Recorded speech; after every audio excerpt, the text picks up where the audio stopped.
आप सभी को हरतालिका तीज व्रत की बहुत बहुत शुभकामनाएं। आज की वीडियो में हम जानेंगे कि हरतालिका तीज व्रत की पूजा हम कैसे करते हैं। संपूर्ण पूजा विधि बताने वाली हूँ।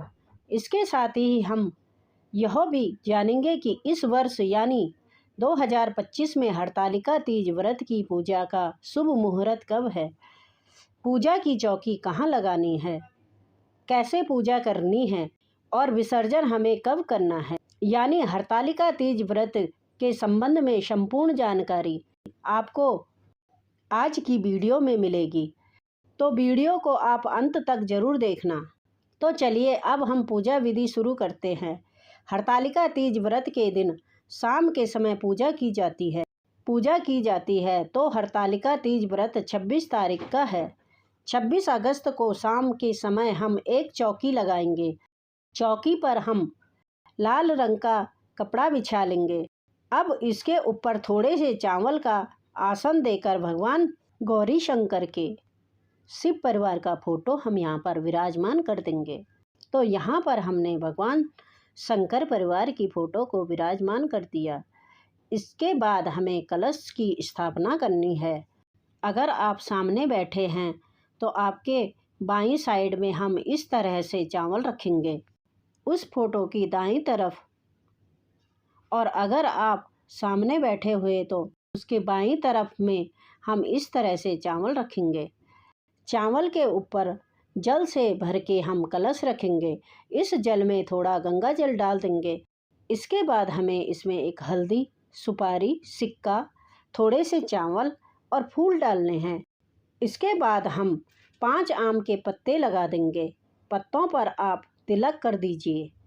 प्लेट में थोड़े चावल भर के इसके ऊपर रख देंगे। इस तरह से कलश हम तैयार करेंगे। कलश के ऊपर हम एक दीपक रखेंगे। तो पूजा में सबसे पहले हमें दीपक जलाना है। हरतालिका तीज व्रत मिट्टी की मूर्तियों के पूजन का बहुत महत्व है। तो हम यहाँ पर एक थाली रखेंगे। थाली में थोड़े से चावल रख के मिट्टी के बने हुए गणेश भगवान शिव शंकर और माता पार्वती को विराजमान करेंगे। अगर आपको कोई विशेष आकृति की मूर्तियां बनानी नहीं आती तो कोई बात नहीं है, मिट्टी से आप 3 पिंडी बनाकर उनका भी पूजन कर सकते हैं। तो तीनों को हमने विराजमान कर दिया है। उसके बाद हाथ जोड़कर संकल्प करेंगे, माँ पार्वती, आज मैं आपके निमित्त ये पूजा कर रही हूँ, आप मेरी पूजा को स्वीकार करें। अगर इसमें कोई गलती रह जाए तो क्षमा कीजिए। ऐसा संकल्प करने के बाद फिर हम पूजा शुरू करेंगे। तो हमें जल का छींटा लगाकर भाव रूप में शुद्धिकरण कर लेंगे। इसके बाद हम अभिषेक करेंगे। तो अभिषेक में सबसे पहले हम जल चढ़ाएंगे। तो सभी को हम जल से स्नान करा देंगे। इसके बाद कच्चा दूध या पंचामृत से स्नान करा दें और फिर हम सभी को जल से स्नान कराएंगे। यानी 3 बार हमें अभिषेक करना है। इसके बाद हम वस्त्र के रूप में कलावा और चुनरी हम समर्पित कर देंगे। यहाँ पर शिव परिवार की फोटो को हमने कलावा चूड़ी चुनरी समर्पित कर दिया है। जो कलश है, कलश में हमने पहले ही कलावा बांध दिया था।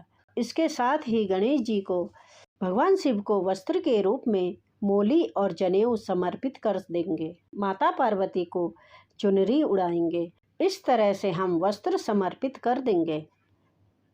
इसके बाद तिलक लगाएं। भगवान शिव को सिर्फ चंदन का तिलक लगाना है और बाकी सबको हम चंदन और रोली दोनों चीज़ों से तिलक लगाएंगे। भगवान शिव को सिर्फ चंदन से ही तिलक लगाया जाता है। इसके बाद तिलक के ऊपर हम अक्षत यानी चावल समर्पित कर देंगे। तो इस तरह से हमें तिलक करना है।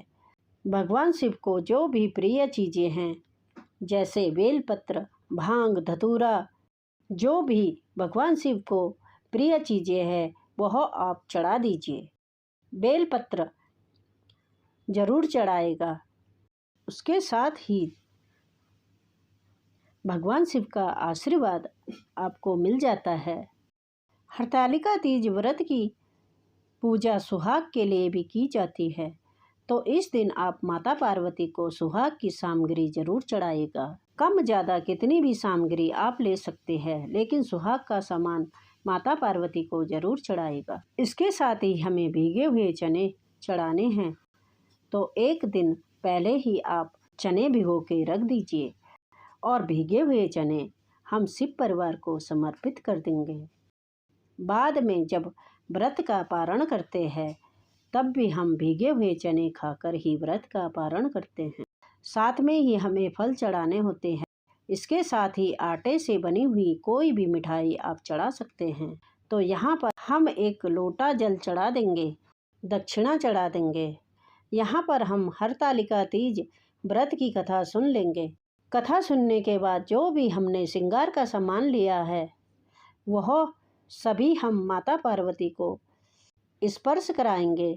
तो सिंदूर आपको चढ़ाना है। यहाँ पर आप माता पार्वती को सिंदूर चढ़ाएंगे। इसके बाद मेहंदी, जितना भी सुहाग का सामान आपने चढ़ाया है वह सारी चीज़ें हम माता पार्वती को स्पर्श करा देंगे। तो देखिए, अगर आपका पहला व्रत है तो आप साड़ी या सूट जरूर चढ़ाइएगा। इसके अलावा आप चाहे तो चुनरी भी चढ़ा सकते हैं। कोई ना कोई वस्त्र हम माता पार्वती के लिए ज़रूर चढ़ाते हैं। बाद में इसको वायने के रूप में दान कर दिया जाता है। इसके बाद फिर हम सारी चीज़ें चढ़ाकर फिर हम आरती करेंगे। यहाँ पर कपूर से हमें आरती करनी है।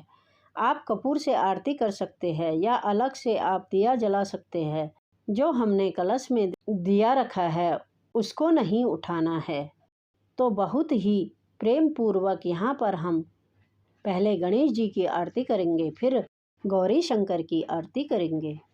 ओम जय शिव ओमकारा, शिव ओमकारा। इस तरह से भगवान शिव शंकर की आरती करने के बाद हम हाथ जोड़कर पूजा में रही कमियों के लिए क्षमा याचना करेंगे और अपने मनोकामनाओं को पूर्ण करने के लिए अपने अखंड सुहाग के लिए माता पार्वती से प्रार्थना करेंगे। इस तरह से हमें पूजा करनी है। पूजा के बाद हमें सुहाग लेना है। तो देखिए, अपनी चुनरी जो भी आपने ओढ़ रखी है वो चुनरी हम अपनी उंगली पर लगाएंगे और माता पार्वती के सिंदूर को स्पर्श करके अपने माथे पर हम लगाएंगे। 3 बार, 5 बार या 7 बार यह सुहाग लिया जाता है। तो इस तरह से आप सुहाग लीजिएगा।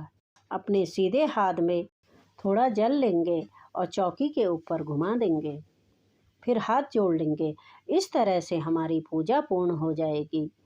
तो इस तरह से हमें हरतालिका तीज व्रत की पूजा करनी है। पूजा किस समय करनी है? तो देखिए, हरतालिका तीज व्रत इस साल यानी 2025 में 26 अगस्त के दिन किया जाएगा। पूजा का शुभ मुहूर्त 26 अगस्त की शाम को 6 बजे से और रात को 9 बजे तक आप किसी भी समय पूजा कर सकते हैं। पूजा के बाद जो जल का लोटा है यह हम चंद्रमा को अर्घ्य दे देंगे और जो भी भोग प्रसाद है पूजा के बाद भोग प्रसाद को उठाकर हम घर के सभी सदस्यों में बांट देंगे। लेकिन जो चौकी है, चौकी हमें अगले दिन उठानी है और चौकी का विसर्जन भी हमें अगले ही दिन करना है। उस दिन आप चौकी नहीं उठाएगा। अगले दिन हम व्रत का पारण करेंगे और तभी हम हरतालिका तीज व्रत की चौकी उठाएंगे। तो दोस्तों, यह थी हरतालिका तीज व्रत की बहुत ही सरल विधि। आपको यह पूजा विधि कैसी लगी कमेंट में ज़रूर बताना। अगर आपको यह वीडियो पसंद आया तो वीडियो को लाइक करना, शेयर करना और सब्सक्राइब करना। माता पार्वती और भगवान शिव की कृपा आप लोगों पर सदैव बनी रहे, इसी कामना के साथ फिर मिलेंगे अगले वीडियो में। तब तक के लिए जय गौरी शंकर।